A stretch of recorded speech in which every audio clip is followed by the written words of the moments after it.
Hi, folks. Thanks for watching my monologue. As America starts to reopen, just remember that guns, etc., never closed. They still have over 10,200 square feet of ammo, firearms, and accessories, including safes, and they remain open for business. Stop by their huge store in Mesa or just click on gunsetc.com. And if you like my monologues, please subscribe to 960 The Patriots YouTube channel. Thanks. Welcome back. Happy July 7th. I thought I might make a case for philosophy today, particularly political philosophy. Some of us think it matters. Many of us used to think it mattered. The quest for, the love for knowledge and for truth. Because it seems today that is all very much at discount and has led us to a place where we just say stupid things and they are received as wisdom, or at a minimum, something even more important, sensitivity. Or, in the parlance of our times, wokeness. I thought of this when I saw what the actress Halle Berry said today, and also the contretemps over Philadelphia Eagles football player Deshaun Jackson. Leaves me scratching my head, or did, until I realized, it's not truth or any of the virtues that are at play anymore here. Those game rules of life were tossed out years ago. Some of us still play by those rules. Too many, it turns out, do not. The new virtues are sensitivity, to some, only some, a favored few, it turns out, and the raising of consciousness. Most of us thought we reached a pinnacle of consciousness when we founded a country for the first time in the history of the world, not on blood or the divine right of kings, but on central, immutable, self-evident truths. Thomas Jefferson, whom the left, the ACLU, and nearly all Americans used to quote, put it well some years after our revolution, looking back at what it stood for. He wrote, quote, "The signal of arousing men to burst the chains under which monkish ignorance and superstition had persuaded them to bind themselves, and to assume the blessings and security of self-government, that form which we have substituted restores the free right to the unbound exercise of reason and freedom of opinion. All eyes are opened, or opening, to the rights of man. The general spread of the light of science has already laid open to every view the palpable truth that the mass of mankind has not been born with saddles on their backs, nor a favored few booted and spurred, ready to ride them legitimately by the grace of God. These are grounds of hope for others. For ourselves, let the annual return of this day forever refresh our recollection of these rights and an undiminished devotion to them." Close quote. Upon all this, Abraham Lincoln would concur, writing, quote, "All honor to Jefferson, to the man who in the concrete pressure of a struggle for national independence by a single people had the coolness, forecast, and capacity to introduce into merely a revolutionary document an abstract truth applicable to all men and all times, and so to embalm it there, that today and all coming days it shall be a rebuke and a stumbling block to the very harbingers of reappearing tyranny and oppression." Close quote. Well, so much for all that. Let me start with Halle Berry. Let me borrow from this story from MSN. Quote, "Halle Berry dropped out of the running to play a transgender man in an upcoming movie. She made the announcement 3 days after coming under fire for repeatedly misgendering the character." Close quote. Now, it's okay if you have to read that sentence a few times. One has to wonder what someone alive in the 1960s or even 1970s might do with those sentences. It'd be like, I suppose, telling someone from any time before about the time George Bush was elected, quote, "Let me check my Twitter feed because I have a lot to do on social media when I'm done listening to my iPod." The only difference is, of course, that a lot of us used to think human nature was fairly fixed and technology always evolving. Turns out human nature is too, I guess, but I digress. Halle Berry was auditioning to play a transgendered man. Then she got God. She caught hell for taking it from a real transgender actor, for quote-unquote misgendering the character. So she put out this statement today, quote, "Over the weekend, I had the opportunity to discuss my consideration of an upcoming role as a transgender man, and I'd like to apologize for that. As a cisgender woman, I now understand that I should not have considered this role and that the transgender community should undeniably have the opportunity to tell their own stories. I vow to be an ally in using my voice to promote better representation on screen, both in front of and behind the camera, close quote. Where to start? How about this? So long, farewell, auf Wiedersehen, good night to everything called acting. Acting is over. Do these people even understand the industry they are in? Let me say it loudly and clearly as far as I understand it. It's called acting by actors and actresses who depict and portray people they are not.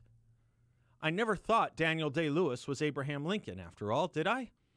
Did I think George Scott was actually George Patton? Was Jerry Lewis really a nutty professor or Mary Tyler Moore a news writer in Minneapolis? On and on I could go, but I hope you get the point. These actors think they are something they are not. I suppose we knew this once they started becoming experts on political and social policy issues worthy of testimony in Congress. But my gosh, I know my profession, and it isn't plumbing, and it isn't heart surgery. That's problem one.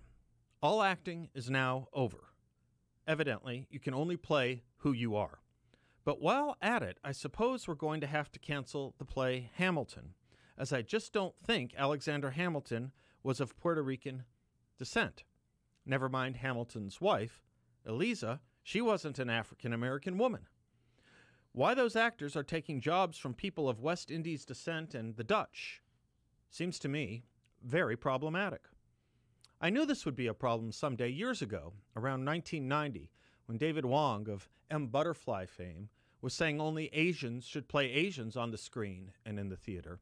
And I thought to myself back then, well, goodbye South Pacific, and all the great lessons we were taught by its great actors and great actresses, including the lessons on why racism was so evil and how hate has to be taught.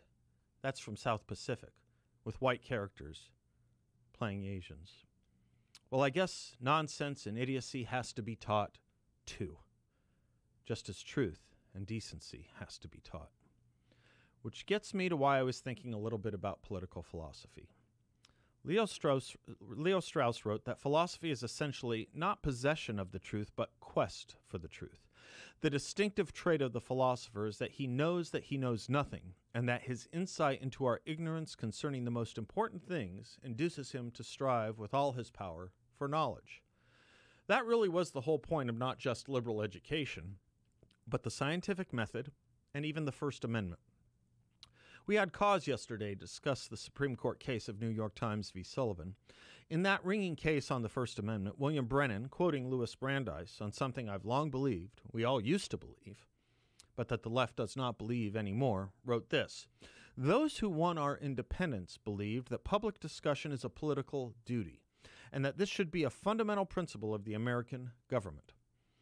They recognized the risks to which all human institutions are subject, but they knew that order cannot be secured merely through fear of punishment for its infraction, that it is hazardous to discourage thought, hope, and imagination, that fear breeds repression, that repression breeds hate, that hate menaces stable government, that the path of safety lies in the opportunity to discuss freely supposed grievances and proposed remedies, and that the fitting remedy for evil counsels is good ones.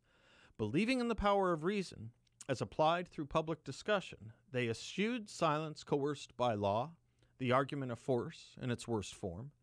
Recognizing the occasional tyrannies of governing majorities, they amended the Constitution so that free speech and assembly would be guaranteed." Close quote. In other words, as Learned Hand put it, the First Amendment presupposes that right conclusions are more likely to be gathered out of a multitude of tongues than through any kind of authoritative selection. To many this is and always will be folly, but we have staked upon it our all. This is why enforced unification of consent, the silencing of dissent, and the eradication of diversity of opinion is so damned dangerous. It leads people to reach very stupid and unlearned things, making them think they know things they simply do not know, and always being very morally certain about it, never seeking any nuance or even considering any form of doubt that they might not be right. Obviously, this is why tyrannies quash and crush dissent, claiming it a mental disease or defect even. You saw this in the Soviet Union. You saw this under Pol Pot. You see it in China today. One party, one line, one way of thinking. And you are, what's the word? Say it with me. Crazy if you think otherwise. This gets me to Deshaun Jackson. He spent the weekend watching and listening to speeches by Louis Farrakhan and then posted a quote about Jews, a terrible quote that he attributed to Hitler, and he put it on Instagram. He learned it was wrongly attributed to Hitler and fixed that, but kept the quote, the anti-Semitic quote, all the while telling people on Instagram how great Louis Farrakhan was and how more people should listen to him. Remember, as I said yesterday, if you are a racial minority in this country, the new thinking, the new doublethink, tells us you are ipso facto inoculated from being called a racist or bigot. You cannot possibly be one if you are a minority. This should concern people who see that Louis Farrakhan has about 6 times as many followers as David Duke. Well, the Eagles organization put out a statement. I shall read it, but keep in mind, Deshaun Jackson broadcast a message about Jews he thought and he attributed to Adolf Hitler. Again, after soaking himself over the weekend in the sermons of Louis Farrakhan. Here's what the Eagles wrote, quote, "We have spoken with Deshaun Jackson about his social media posts. Regardless of his intentions, the messages he shared were offensive, harmful, and absolutely appalling. They have no place in our society and are not condoned or supported in any way by the organization.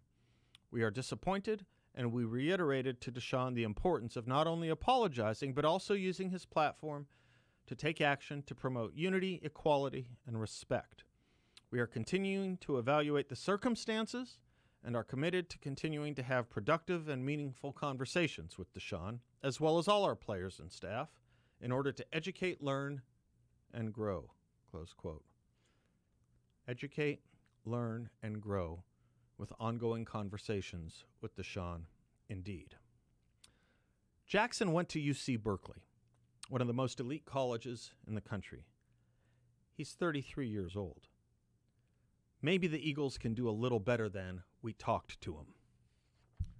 This is what we have come to. I show you the Times.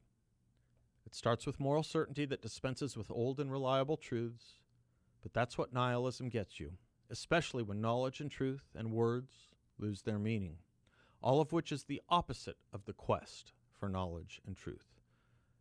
Nihilism also gets you Hitler. Now, if we could only hire David Duke to play him in a major studio movie, as he evidently is the only qualified person to do so in our new learning. I know one thing. The world really needs lessons on what fascism and socialism are and do. I show you the Times. I'm Seth Leibson. The lines are open.